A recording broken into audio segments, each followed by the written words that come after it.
ZPTC ఎన్నికలు ప్రశాంతంగా 74.5% ఎన్నికలు జరిగాయి.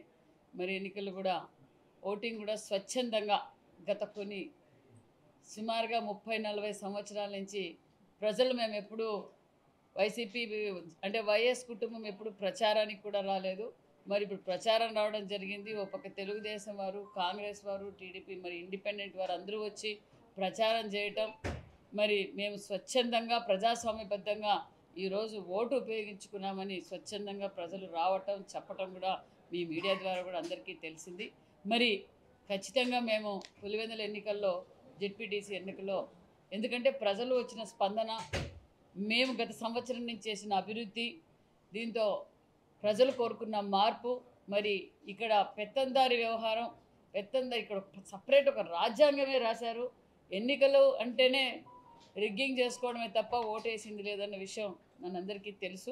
మరి ఈరోజు సంపూర్ణంగా వారందరూ స్వచ్ఛందంగా ఓటేసి ఖచ్చితంగా తెలుగుదేశం పార్టీ అభ్యర్థి లతారెడ్డి గారిని మెజార్టీతో గెలిపించిపోతున్నారన్న విషయం కూడా మాకు, ఎందుకంటే మాకు వచ్చిన ఫీడ్బ్యాక్, మీ ద్వారా వచ్చిన ఫీడ్బ్యాక్ కూడా మేము తీసుకొని మేము మంచి మెజార్టీతో గెలవబోతున్నామన్న విషయం కూడా తెలియజేస్తున్నాం. మరి వైసీపీ పార్టీ వాళ్ళు మా మీదే వాళ్ళు దౌర్జన్యాలు చేసి పొద్దున్నుంచి చూసాం, గత 4 రోజుల నుంచి చూస్తూనే ఉన్నాం. మరి అవినాష్ రెడ్డి గారు ఏ విధంగా అయితే డిఎస్పీ గారిని బెదిరించటం, మా పార్టీలోకి చేరిన వాళ్ళని బెదిరించటం, మరి జగన్మోహన్ రెడ్డి గారు తన ఎన్నికల కోసం కూడా ఓటు అడిగారో లేదో తెలియదు, కానీ ఇక్కడ కొన్ని గ్రామాలు అన్నిటికీ వాట్సాప్ కాల్ చేసి భారతిరెడ్డి గారు, మరి జగన్మోహన్ రెడ్డి గారు మీరు ఓటు వేయకపోతే బాగుండదని బెదిరించారన్న విషయం కూడా తెలుసు. మరి ఉదయం కూడా మరి తెలుగుదేశం పార్టీ నాయకులు వెహికల్స్ పైన దాడులు జరగటం, అదేవిధంగా మా ఏజెంట్ పైన కూడా దాడులు చేయడం మీడియాలోనే చూసాము. మరి వారు జీర్ణించుకోలేక తెలుగుదేశం పార్టీ పైన తెలుగుదేశం వారు పోలీసులను అడ్డం పెట్టుకుని రాజకీయం చేయాలనుకుంటున్నారు, ప్రభుత్వం పెట్టుకుని రాజకీయం చేస్తున్నారని అవినాష్ రెడ్డి గారు మాట్లాడుతున్నారు. అవినాష్ రెడ్డి గారికి అర్థమైపోయింది. గత 4 రోజులుగా అవినాష్ రెడ్డి గారు ప్రజాస్వామ్యబద్ధంగా ప్రజలు వెళ్ళి ఓటేస్తే మేము ఓడిపోయేది ఖాయమని అవినాష్ రెడ్డి గారికి తెలుసుకొనే పులివెందుల్లో సేవ్ డెమోక్రసీ మరి గతంలో 5 సంవత్సరాల్లో మరి అవినాష్ రెడ్డి గారు, మరి వైసీపీ పార్టీ, జగన్మోహన్ రెడ్డి గారు ఈ ప్రాంతానికి కావచ్చు రాష్ట్ర వ్యాప్తంగా స్థానిక ఎన్నికలు ఎలా జరిపారో మనం అందరం చూసాం. నామినేషన్లు కూడా వేయనీయకుండా తెచ్చిన బీఫారాలు చింపేసి వాళ్ళపైన కేసులు పెట్టడం, వాళ్ళను బెదిరించడం మనం ప్రత్యక్షంగా గతంలో స్థానిక ఎన్నికల్లో కూడా మనం చూసాం. అంతేకాకుండా మరి ఈరోజు అవినాష్ రెడ్డి గారు రాజ్యాంగం ఎక్కడ, సేవ్ డెమోక్రసీ అంటున్నారు. రాజ్యాంగం గురించి మీరు మాట్లాడే అర్హతే మీకు లేదు. గతంలో ఇప్పుడు అంబేద్కర్ రాజ్యాంగం జరుగుతుంది, మీ రాజ్యాంగం వైఎస్ రాజారెడ్డి రాజ్యాంగం ప్రజలు వద్దనే మాకు సంపూర్ణమైన మెజార్టీ జనరల్ ఎలక్షన్స్లో ఇచ్చారు. ఇప్పుడు కూడా పులివెందుల్లో కూడా అంబేద్కర్ రాజ్యాంగం కావాలనే ఉద్దేశంతో ప్రజలు స్వచ్ఛందంగా ఓటేశారు. మేము ప్రజలకు కూడా తెలియజేసింది ఒకటే, మేము ఎవరిని బెదిరించలేదు.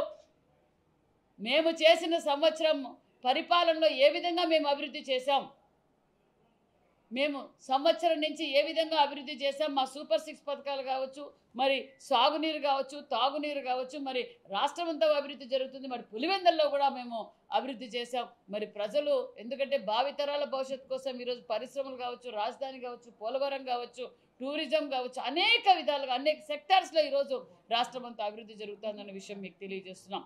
మరి మేము బెదిరించామంటున్నారు.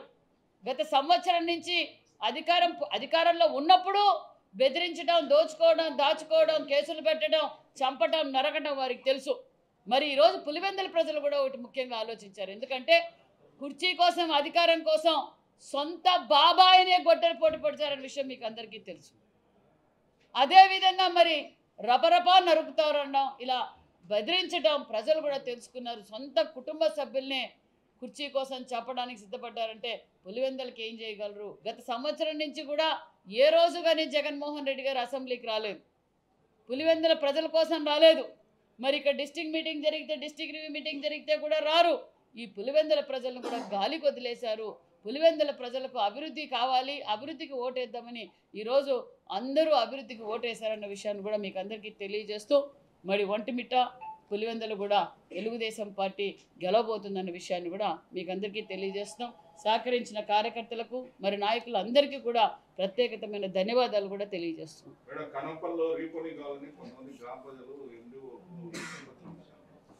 గ్రామ ప్రజలు ఇవ్వలేదండి, వైసీపీ పార్టీ నాయకులు ఇచ్చారు.